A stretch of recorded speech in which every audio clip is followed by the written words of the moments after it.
ओम शांति। सभी मिलके बोलेंगे ओम शांति। आज 8 अगस्त 2022 प्रातः मुरली ओम शांति बाप दादा मधुबन। आज प्यारे बाबा ने हम बच्चों को बताया, मीठे बच्चे, बाप आए हैं तुम्हारा ज्ञान योग से सच्चा श्रृंगार करने। बाबा हमारा ज्ञान योग से सच्चा श्रृंगार करने। इस श्रृंगार को बिगाड़ने वाला है देह अभिमान, इस शरीर का अभिमान। इसलिए देह से ममत्व निकाल देना है। बाबा ने प्रश्न किया, ज्ञान मार्ग की ऊंची सीढ़ी कौन चढ़ सकता है? तो बाबा ने बताया, जिनका अपनी देह में और किसी भी देहधारी में ममत्व नहीं है, एक बाप से दिल की सच्ची प्रीत है, किसी के भी नाम रूप में नहीं फंसते हैं, वही ज्ञान मार्ग की ऊंची सीढ़ी चढ़ सकते हैं। एक बाप से दिल की मोहब्बत रखने वाले बच्चों की सब आशाएं पूरी हो जाती हैं। नाम रूप में फंसने की बीमारी बहुत कड़ी है।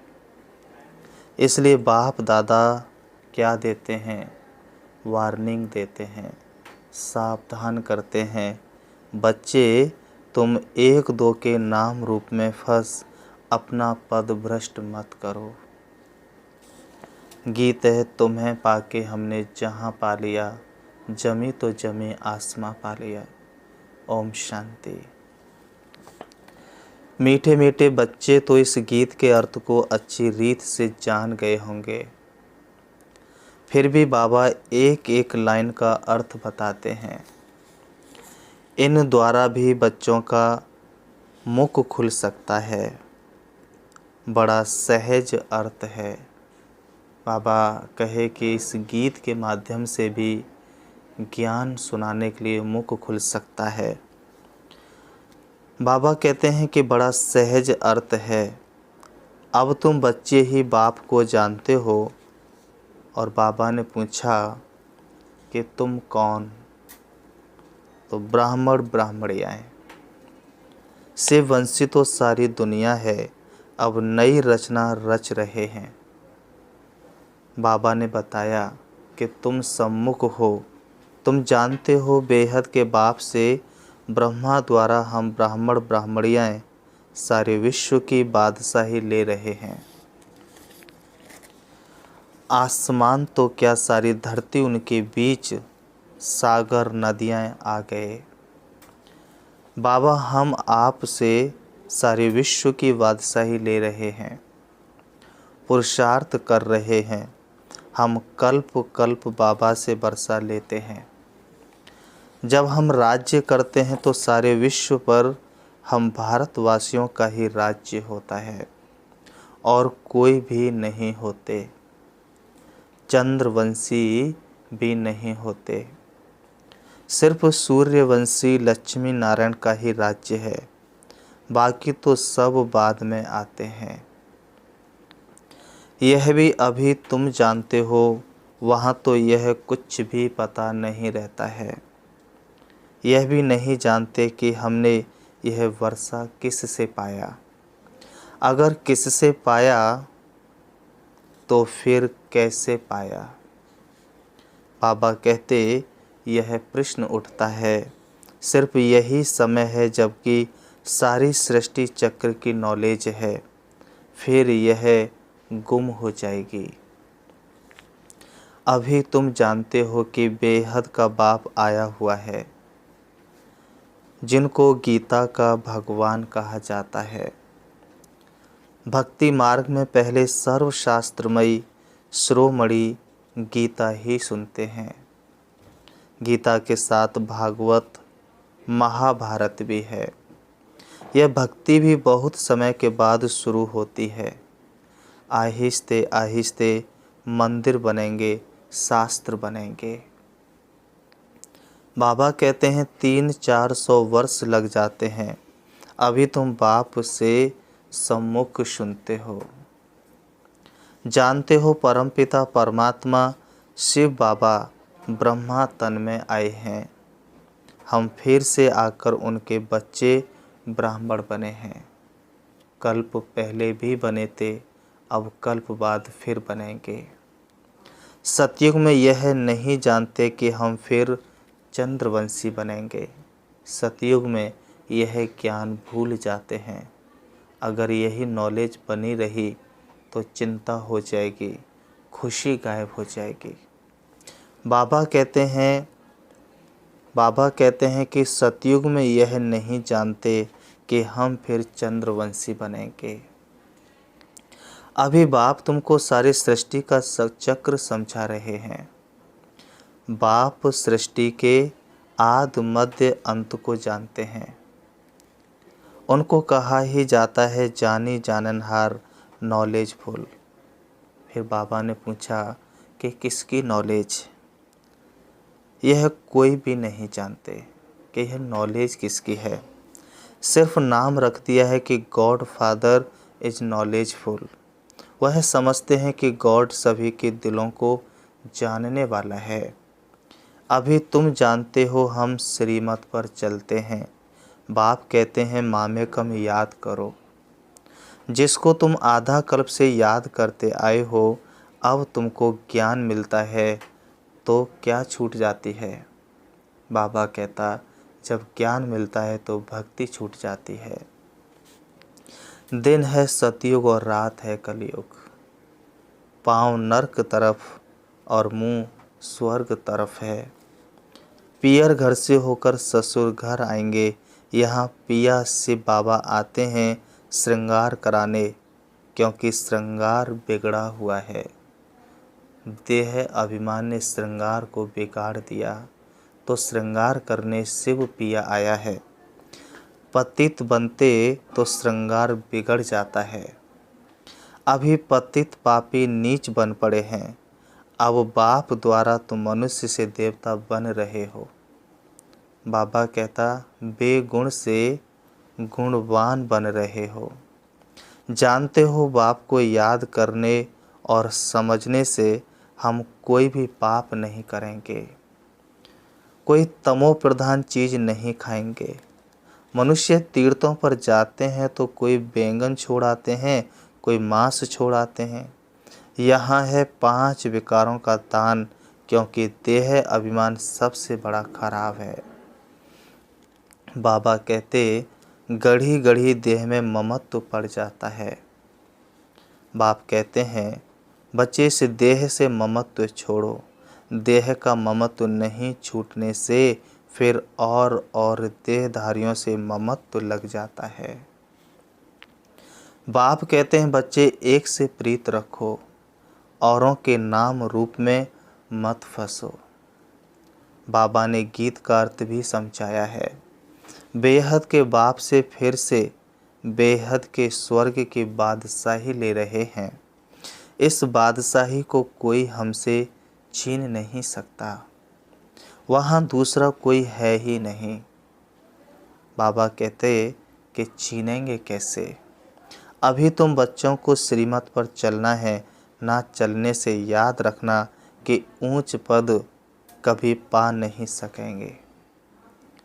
श्रीमत भी जरूर साकार द्वारा ही लेनी पड़े। प्रेरणा से तो मिल नहीं सकती। कईयों को तो घमंड आ जाता है। बाबा कहते कईयों को तो घमंड आ जाता है कि हम तो शिव बाबा की प्रेरणा से लेते हैं। अगर प्रेरणा की बात हो तो भक्ति मार्ग में भी क्यों नहीं प्रेरणा देते थे कि मन मना भव। यहाँ तो साकार में आकर समझाना पड़ता है। साकार बगैर मत भी कैसे दे सकते। बहुत बच्चे बाप से रूठ कर कहते हैं हम तो शिव बाबा के हैं। बाबा कहते बहुत बच्चे बाप से माना ब्रह्मा बाप से रूठ कर कहते हैं हम तो शिव बाबा के हैं।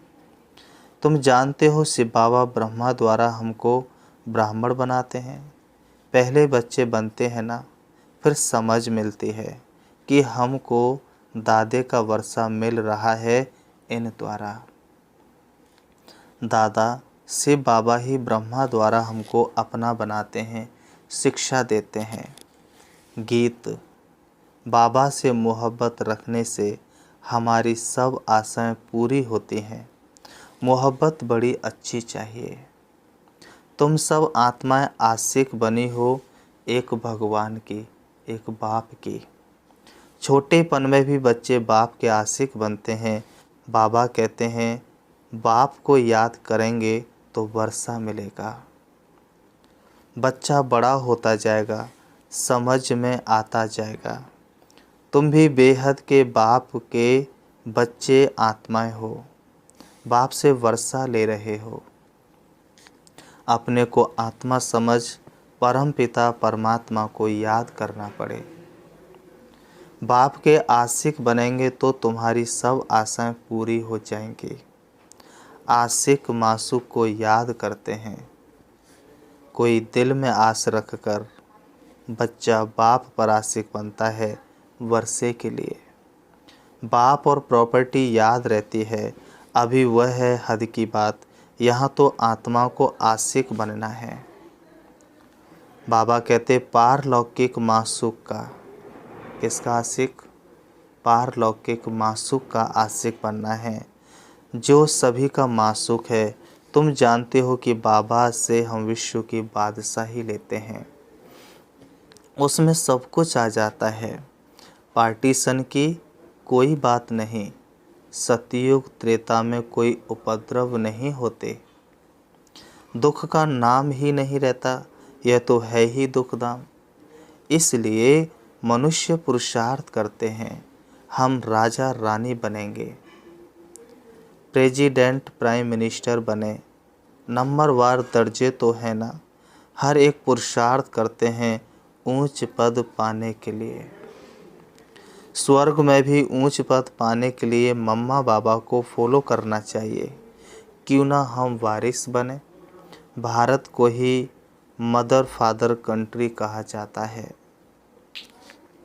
उनको कहते हैं भारत माता, तो ज़रूर पिता भी चाहिए ना, तो दोनों चाहिए। आजकल वंदे मातरम भारत माता को कहते हैं क्योंकि भारत अविनाशी खंड है। यहाँ ही परम पिता परमात्मा आते हैं, तो भारत महान तीर्थ हुआ ना। तो सारे भारत की वंदना करनी चाहिए, परंतु यह ज्ञान कोई में है नहीं। वंदना की जाती है पवित्र की। बाप कहते हैं वंदे मातरम। शिव शक्तियाँ तुम हो जिन्होंने भारत को स्वर्ग बनाया है।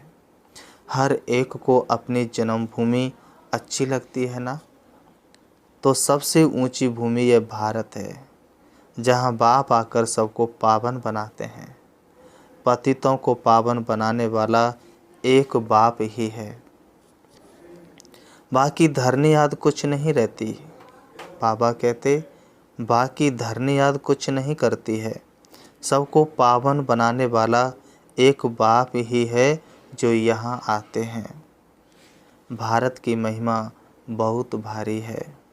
भारत अविनाशी खंड है, यह कब विनाश नहीं होता है। ईश्वर भारत में ही आकर शरीर में प्रवेश करते हैं। 3 प्रकार का प्रकाया प्रवेश गाया जाता है। सबसे पहले योगियों का प्रकाया प्रवेश, फिर प्रेत आत्माओं का प्रकाया प्रवेश, और तीसरा परमात्मा का प्रकाया प्रवेश। बाबा कहते हैं कि ईश्वर भारत में ही आकर शरीर में प्रवेश करते हैं, जिसको भागीरथ नंदीगण भी कहते हैं। नंदीगढ़ नाम सुन उन्होंने फिर जानवर रख दिया है। बाबा कहते तुम जानते हो कल्प कल्प बाप ब्रह्मा तन में आते हैं।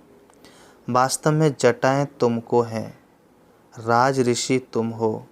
ऋषि हमेशा पवित्र रहते हैं।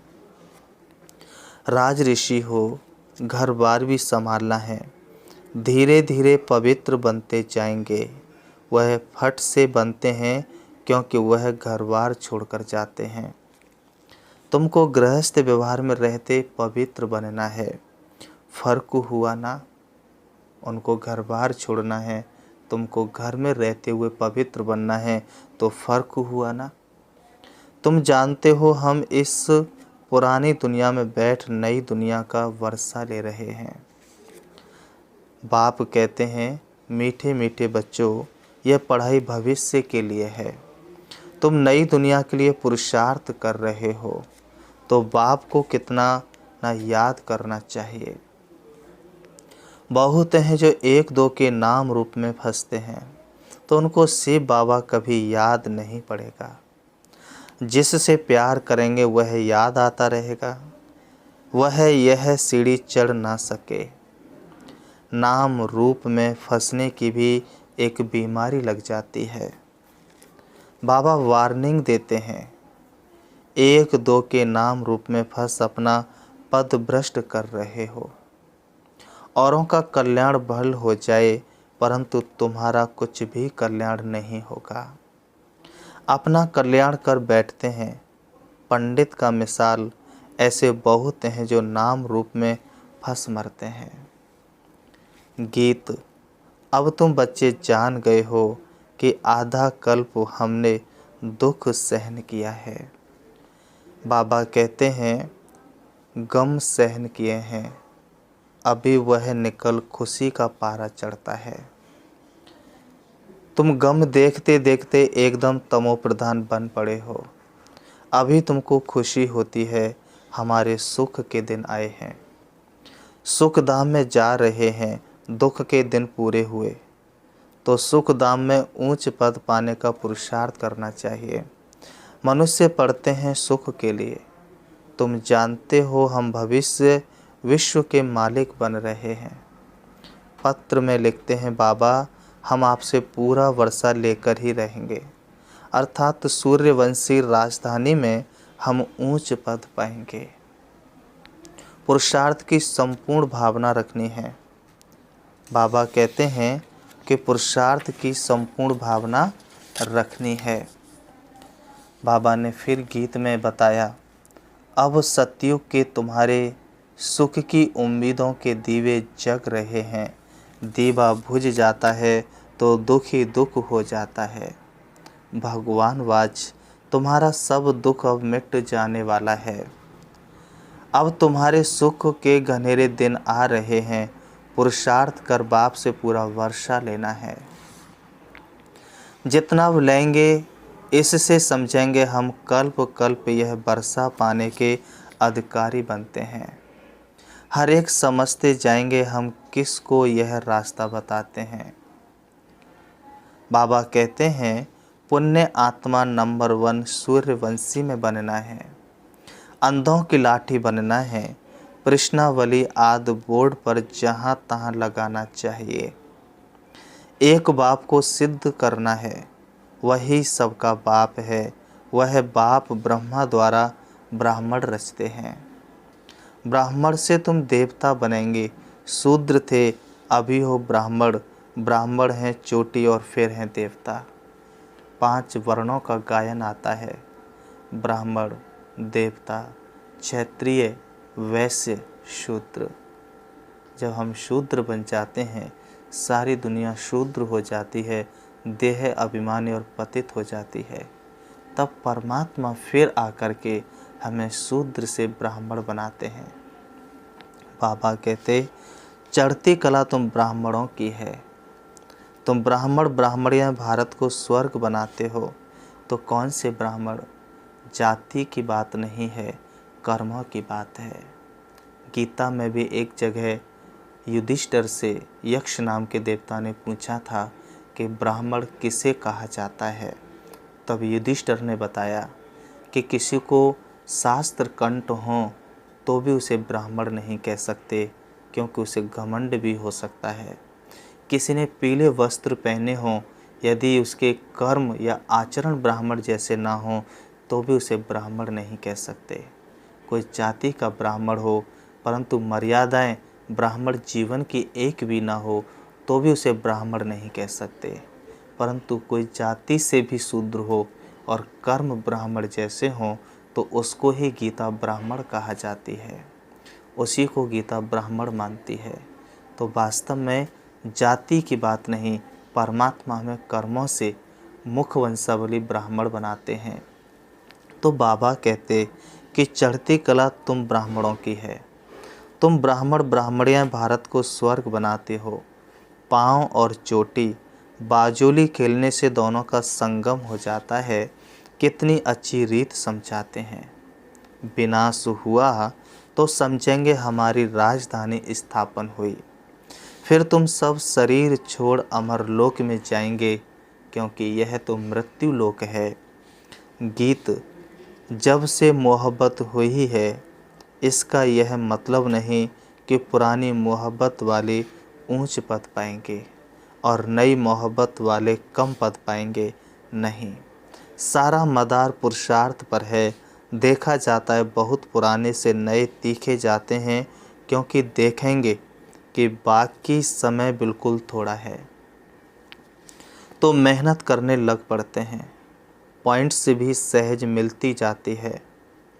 बाप का परिचय दे समझाएंगे तो गीता का भगवान कौन? शिव बाबा व कृष्ण। वह है रचयिता और वह है रचना, तो जरूर रचता को भगवान कहेंगे ना। तुम सिद्ध कर बताएंगे यज्ञ जप तप शास्त्रार्थ पढ़ते नीचे उतरते आए हैं। भगवान वाच कहकर समझाएंगे तो किसको गुस्सा नहीं लगेगा। आधा कल्प भक्ति चलती है, भक्ति है रात, उतरती कला और चढ़ती कला। बाबा कहते आधा कल्प भक्ति चलती है, भक्ति है रात, उतरती कला, चढ़ती कला। सबको सदगति में आना है, वह गति यह समझाना पड़े। सदगति में आना है या गति में, यह समझाना पड़े। बिल्कुल सिंपल, बाबा कहते बिल्कुल सिंपल रीत समझाने से बहुत खुशी होगी। बाबा हमको ऐसा बनाते हैं। अभी आत्मा को पंख मिले हैं। आत्मा जो भारी है वह हल्की बन जाती है। देह का भान छूटने से तुम हल्के हो जाएंगे। बाप की याद में तुम कितना भी पैदल करते जाएंगे तो थकावट नहीं होगी। यह भी युक्तियाँ बतलाते हैं। शरीर का भान छूट जाने से हवा मिसल उड़ते रहेंगे। अच्छा, तो बाबा कहते मीठे मीठे सिकलधे बच्चों प्रति माता पिता बाप दादा का याद प्यार और गुड मॉर्निंग। रूहानी बाप की रूहानी बच्चों को नमस्ते। रूहानी हम बच्चों की रूहानी बाप दादा को याद प्यार और नमस्ते नमस्ते नमस्ते। धारणा के लिए मुख्य सार नंबर 1। बाबा ने कहा कि देह अभिमान वश कभी रूठना नहीं है। साकार द्वारा बाप की मत लेनी है। देह अभिमान में आकर हम रूठ जाते हैं, ब्राह्मण परिवार से, कभी बाप से, कभी स्वयं से। बाबा कहता है रूठना नहीं है, साकार द्वारा बाप की मत लेनी है। एक परमात्मा मासुक का सच्चा आशिक बनना है। दूसरा, घरबार संभालते राज ऋषि बनकर रहना है। घरबार संभालते राज ऋषि बनकर रहना है। सुखधाम में जाने की पूरी उम्मीद रख, पुरुषार्थ में संपूर्ण भावना रखनी है। वरदान, माया की बड़ी बात को भी छोटी बनाकर पार करने वाले निश्चय बुद्धि विजयी भव। स्पष्टीकरण, कोई भी बड़ी बात को छोटा बनाना या छोटी बात को बड़ा बनाना अपने हाथ में है। किसी किसी का स्वभाव होता है छोटी बात को बड़ी बनाना, और कोई बड़ी बात को भी छोटा बना देते हैं। तो माया की कितनी भी बड़ी बात सामने आ जाए, बाबा कहते लेकिन आप उससे बड़े बन जाओ तो वह छोटी हो जाएगी। स्व स्थिति में रहने से बड़ी परिस्थिति भी छोटी लगेगी और उस पर विजय पाना सहज हो जाएगा। समय पर याद आए कि मैं कल्प कल्प का विजयी हूँ, तो इस निश्चय से विजयी बन जाएंगे। स्लोगन, वरदाता को अपना सच्चा साथी बना लो तो वरदानों से झोली भर जाएगी। वरदाता को अपना सच्चा साथी बना लो तो वरदानों से झोली भर जाएगी। अच्छा, ओम शांति। अभी हम 5 मिनट से बाबा को याद करेंगे, चलेंगे, देखेंगे अपने आप को। मैं शुद्ध पवित्र आत्मा हूँ, चमकते हुए सितारे की तरह अति सूक्ष्म हूँ, ज्योति पुंज हूँ, दोनों ब्रहों के बीच ब्रकुटी में विराजमान हूँ। शरीर मेरा वस्त्र है जो मैंने थोड़े से समय के लिए धारण किया है। वास्तव में मुझे आत्मा का घर परम धाम शांति धाम है, जहाँ की मैं आत्मा रहने वाली थी। मेरे पिता परमात्मा परम धाम के रहने वाले हैं। परम धाम से मुझे आत्मा ने इस सृष्टि रंगमंच पर बहुत सुंदर दुनिया से अपना पाठ शुरू किया। देवी देवताओं की दुनिया से मैंने पाठ शुरू किया। धीरे धीरे मैं आत्मा कलयुग के अंत में आ गई। कलयुग में आते आते अपने पिता परमात्मा को और घर को भूल गई। शिव बाबा ने ब्रह्मा के तन के द्वारा मुझे घर का परिचय दिया, स्वयं का परिचय दिया। अब मुझे आत्मा को बहुत खुशी है। मेरा घर परम धाम, मेरा पिता परमात्मा ज्योति बिंदु से है, जिसको मैंने आधा कल्प से पुकारा, जिसको मैंने आधा कल्प से ढूंढा, वो पिता परमात्मा अब मेरा साथी बना है। मैं आत्मा उस पिता परमात्मा से मिलने के लिए इस देह रूपी वस्त्रों को त्याग करके चली जा रही हूँ। देखें अपने आप को अति सूक्ष्म लाइट स्वरूप में, देह रूपी वस्त्रों से बिल्कुल अलग होकर मैं आत्मा प्रकाश स्वरूप में चली जा रही हूँ। इस सृष्टि रंगमंच से दूर चली जा रही हूँ, नीले आसमान से भी पार, सूरज से भी पार, चंद्रमा से भी दूर, तारागढ़ की दुनिया से भी पार, सूक्ष्म वतन देख रही हूँ। बाप दादा को अपने सन्मुख फरिश्तों के बादशाह चमकीली ड्रेस के साथ उनकी भ्रकुटी में विराजमान से बाबा मेरे सन्मुख है। मैं आत्मा भी फरिश्ते की चमकीली ड्रेस को धारण कर लेती हूँ। बाप दादा की शक्तिशाली दृष्टि मुझ फरिश्ते पर पड़ रही है। लगातार शक्तिशाली दृष्टि मुझ फरिश्ते पर पड़ रही है। अब मेरी चमकीली ड्रेस भी समाप्त हो जाती है। अब मैं आत्मा के स्वरूप में चली जा रही हूँ। प्रवेश करती हूँ हल्के सुनहरे लाल रंग के आसमान में, जहाँ चारों तरफ दिव्य प्रकाश फैला हुआ है। चारों तरफ लाइट ही लाइट है। शांति ही शांति है। मुझे बहुत हल्कापन महसूस हो रहा है। ये कैसा अनोखा अनुभव हो रहा है। मैं देख रही हूँ अपने पिता परमात्मा को अपने सन्मुख दिव्य दृष्टि के द्वारा। शिव बाबा से शक्तियाँ निकल के मेरे जन्म जन्मांतर के पापों को खत्म कर रही है।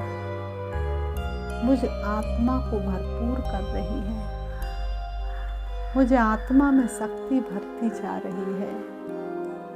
शिव बाबा से शक्ति लेकर मैं आत्मा वापस आ रही हूँ।